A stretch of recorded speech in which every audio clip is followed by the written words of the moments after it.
नमस्कार दोस्तों, welcome to इन्वेस्टवाइज। तो पिछले 2 दिन निफ्टी और बैंक निफ्टी दोनों माइनस में रहे। तो क्या बाइंग खत्म हो चुकी है, क्या करेक्शन शुरू हो चुका है? तो इन सब बारे में बात करेंगे। मार्केट समरी और रिपोर्ट भी जानेंगे क्या रहा फ्राइडे के दिन, और आगे क्या हो सकता है मार्केट में कल भी और उससे आगे भी। और इंट्राडे के लिए बेस्ट स्टॉक्स कौन से हैं जिनमें आप पोजीशन लेके कुछ अच्छे प्रॉफिट्स बना सकते हैं। तो ये सारा कुछ हम डिस्कस करेंगे इस वीडियो में, तो अंत तक बने रहिएगा ताकि आप ज़्यादा से ज़्यादा फ़ायदा उठा सकें। तो सबसे पहले बात करते हैं मार्केट रिपोर्ट और समरी की। तो निफ्टी 143 पॉइंट नीचे बंद हुआ 14,938 पे, और ऊपर गया 15,092 तक, और नीचे आया था 14,862 का लेवल। नीचे उसने नीचे की तरफ देखा था निफ्टी ने। जो स्टॉक्स प्लस में बंद हुए वो थे हाईएस्ट ओएनजीसी, गेल, मारुति, हीरो मोटोकॉर्प और नेस्ले। और जो स्टॉक्स माइनस में बंद हुए सबसे ज़्यादा निफ्टी में वो थे इंडसइंड बैंक, टाटा मोटर्स, विप्रो और यूपीएल। जो अगर हम बात करें बैंक निफ्टी की, तो बैंक निफ्टी 574 पॉइंट नीचे बंद हुआ 35,228 पे। इसका हाई लगा था 35,616 का फ्राइडे को, और लो लगा था 34,893 का। यानी कि 35,000 से काफ़ी नीचे भी चला गया था, 107 पॉइंट के करीब। लेकिन थोड़ी सी रिकवरी हुई टुवर्ड्स द एंड।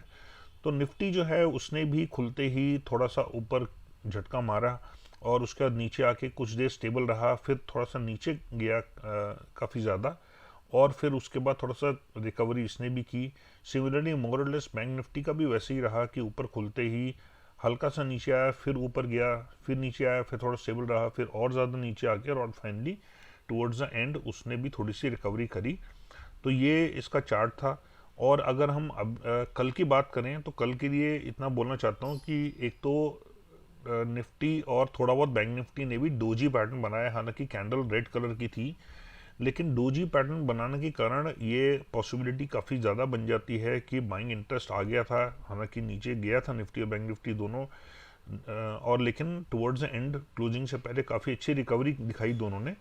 और उसकी वजह से जो थोड़ा डोजी पैटर्न बना, उसकी वजह से थोड़ा स्ट्रेंथ दिखाई पड़ती है मार्केट में। पूरा एकदम वीकनेस एटलीस्ट कल के लिए तो नहीं है। और अगर अभी की हम बात करें या फ्राइडे की क्लोजिंग की बात करें, तो एसजीएक्स निफ्टी 122 पॉइंट ऊपर बंद हुआ 15,076 पे। और नैस्डैक भी कल ऊपर था। और यूरोपियन यूनियन के जो 3 मेन इंडाइसेस हैं वो नीचे थे, लेकिन उतने ज़्यादा नहीं थे। तो ये काफ़ी अच्छी बात है। कोई भी इंडाइस जो है तीनों में से 1% से ज़्यादा नीचे नहीं था, 1% के अंदर अंदर ही थे।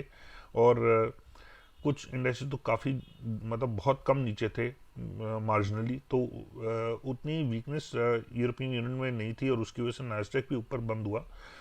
तो उम्मीद की जा सकती है कि मंडे को मार्केट जो है वो पॉजिटिव में रहे, एटलीस्ट खुलेगा पॉजिटिव में। उसके बाद देखना पड़ेगा ग्लोबल क्यूज कैसे हैं, और कल सुबह एसजीएक्स निफ्टी कैसा खुलता है, और बाकी एशियन मार्केट्स कैसी होती हैं। लेकिन जो यूएस बॉन्ड यील्ड्स हैं उसकी वजह से काफ़ी ज़्यादा नर्वसनेस आ गई है, और मार्केट्स ने काफ़ी ज़्यादा शार्प अपमूव दिखाया अभी तक। तो वो देखना पड़ेगा कि किन स्टॉक्स की वैल्यूएशन स्ट्रेच हो चुकी है, और वहाँ पे प्रॉफिट बुकिंग हम देख सकते हैं। बट आने वाले दिनों में मैं इतना कह सकता हूँ, कल कैसे क्लोज होगा ये कहना थोड़ा सा मुश्किल है। लेकिन मार्केट जो है वो काफ़ी ज़्यादा वॉलेटाइल रह रहा है, in the sense range bound भी है, और सडनली झटका मारता है ऊपर की तरफ और नीचे की तरफ भी। तो दोनों तरफ की जो शॉर्ट्स हैं वो जो है उनको काफ़ी ज़्यादा तकलीफ देता है। जो लोग शॉर्ट करके बैठे होते हैं दोनों तरफ के, वो परेशान हो जाते हैं कि क्या करें, कॉल कॉल शॉर्ट करें कि पुट शॉर्ट करें। तो दोनों तरफ झटके मार रहा है। लेकिन आने वाले दिनों में मुझे ऐसा लगता है कि मार्केट का डायरेक्शन नीचे की तरफ ही रहेगा, और आप धीरे धीरे मार्केट्स को और नीचे जाता हुआ देखेंगे, और काफ़ी ज़्यादा डीप करेक्शन भी हो सकता है। तो ये मेरे मेरे हिसाब से रहेगा। और अगर हम सेक्टर्स की बात करें जो कल फ्राइडे को थे माइनस में, प्लस में एक भी सेक्टर नहीं था, सारे के सारे सेक्टर्स माइनस में ही थे। और जो सबसे ज़्यादा माइनस में थे वो थे मेटल्स, प्राइवेट और पीएसयू बैंक्स, फाइनेंशियल सर्विसेज और आईटी। ये मेन माइनस में सेक्टर्स थे। प्लस में जैसे मैंने आपको बताया एक भी सेक्टर नहीं था। और अब बात कर लेते हैं कौन कौन से स्टॉक्स में आप इंटरडे पोजीशन लेके कुछ अच्छे प्रॉफिट्स बना सकते हैं। तो चलिए आगे बढ़ते हैं। तो सबसे पहला स्टॉक है आइशर मोटर्स। तो आइशर मोटर्स यहाँ पे इसने काफ़ी ज़्यादा डीप करेक्शन दिखाई, पहले नीचे आया, फिर वेव बनी एक ऊपर की तरफ, पुराने हाईस टेस्ट किए, फिर काफ़ी ज़्यादा नीचे गया।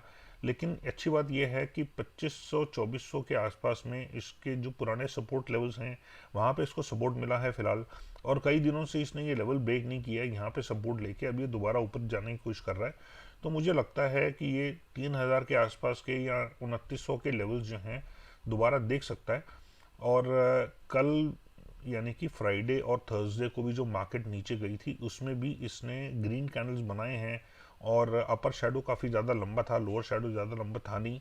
तो ये इसकी स्ट्रेंथ दिखाता है फिलहाल, और जो इंडिकेटर्स हैं वो भी ऊपर बढ़ना शुरू हो चुके हैं, आरएसआई भी थोड़ी सी ऊपर है। तो मुझे ऐसा लगता है कि आने वाले दिनों में ये ऑलमोस्ट 5-7%, 10% के रिटर्न देता है। तो कोई अगर डिलीवरी भी लेना चाहे शॉर्ट टर्म गेंस के लिए तो वो उठा सकता है। और मुझे ऐसा लगता है कल आइशर मोटर्स का स्टॉक ऊपर रह सकता है। तो अगर ये कल 2600 से ऊपर ट्रेड करता है तो 2585 का स्टॉप लॉस लेके इसमें एक बाइंग पोजीशन ली जा सकती है। मेरा ईमेल आईडी है investwise0070@gmail.com।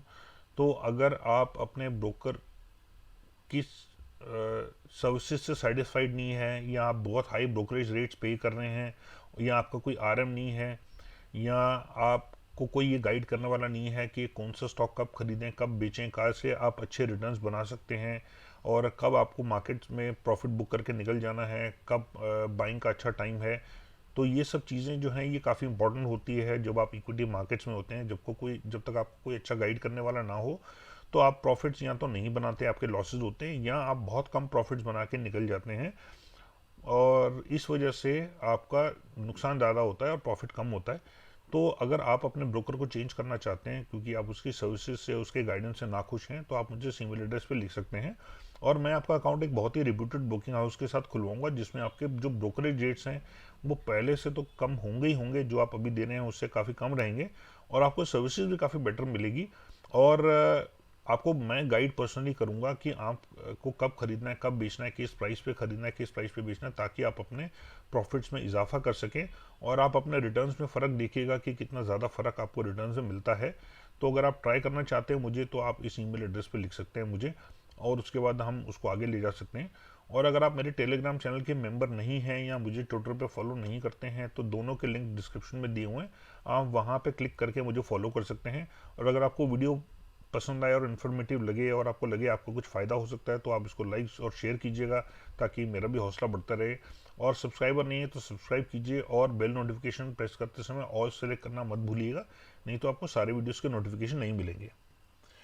तो नेक्स्ट स्टॉक है इंडसइंड बैंक। तो इंडसइंड बैंक ने काफ़ी अच्छे पिछले कुछ दिनों में गेंस किए थे, उसके बाद काफ़ी समय रेंज बाउंड रहा, फिर थोड़ा सा ऊपर गया, फिर डोजी टाइप 3 दिन डोजी टाइप पैटर्न बनाया, उसके बाद एक हल्का सा उसने एक झटका मारा ऊपर 1-2 दिन, लेकिन वॉल्यूम्स जो थे वो बहुत कम थे, बहुत कन्विंसिंग नहीं थे, और नए हाईज बनाने की कोशिश पिछले कई दिनों में नहीं की है ज़्यादा।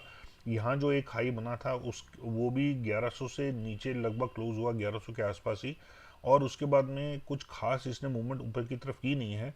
और जो फ्राइडे की फॉल थी उसमें काफ़ी ज़्यादा वॉल्यूम के साथ इसकी सेलिंग आई है, और रिकवरी भी जो थी वो बहुत कम थी, और अपर शैडो भी नहीं था। तो ऐसे में लगता है कि इसमें थोड़ा सा वीकनेस आने वाले दिनों में देखने को मिल सकती है। तो अगर ये मंडे को 1040 से नीचे ट्रेड करता है या नीचे का ट्रेंड दिखाता है तो इसमें 1045 का स्टॉप लॉस लेके इसमें एक शॉर्ट पोजीशन ली जा सकती है, क्योंकि देखिए आरएसआई और बाकी जो इंडिकेटर्स हैं दोनों स्टोकेस्टिक्स और विलियम्स ये भी नीचे का ट्रेंड दिखा रहे हैं। तो मेरे ख्याल से इसमें आप सेलिंग देखने को मिलेगी आने वाले दिनों में, और ये नीचे की तरफ जा सकता है। तो ये मंडे के लिए एक अच्छा शॉर्ट हो सकता है अगर नीचे का ट्रेंड दिखाता है तो। नेक्स्ट स्टॉक है मन्नापुरम। तो मन्नापुरम ने बहुत अच्छी गेंस किए थे पिछले कई महीनों में, लेकिन आप देख सकते हैं यहाँ पिछले 3-4 महीने से काफ़ी रेंज बाउंड है, और 180-85 के लेवल्स और नीचे की तरफ 155 के लेवल्स के आसपास में ये रेंज बाउंड है। तो ना ज़्यादा ऊपर जा रहा है इससे, ना नीचे आ रहा है। लेकिन अगर आप देखेंगे तो यहाँ जो इसके हाई लगा था बहुत अच्छे वॉल्यूम्स के साथ लगा था, लेकिन उसके बाद ये कैपिटलाइज कर नहीं पाया और धीरे धीरे नीचे आ रहा है, फिर हल्का सा ऊपर टेस्ट करता है लेकिन 180 से ज़्यादा क्रॉस नहीं कर पाता। तो 180 को इसने टच किया था, लेकिन उसके बाद में फॉलो थ्रू नहीं आया और ये धीरे धीरे इसकी जो बाइंग है वो फिजल आउट हो चुकी है। और फ्राइडे को इसने काफ़ी ज़्यादा शार्प फॉल दिखाई और ऑलमोस्ट 4.5%, वॉल्यूम भी काफ़ी ज़्यादा थे और RSI और जो इंडिकेटर्स हैं वो भी नीचे की तरफ बेंड हो चुके हैं। तो ऐसा लगता है थोड़ा सा और इसमें सेलिंग आ सकती है।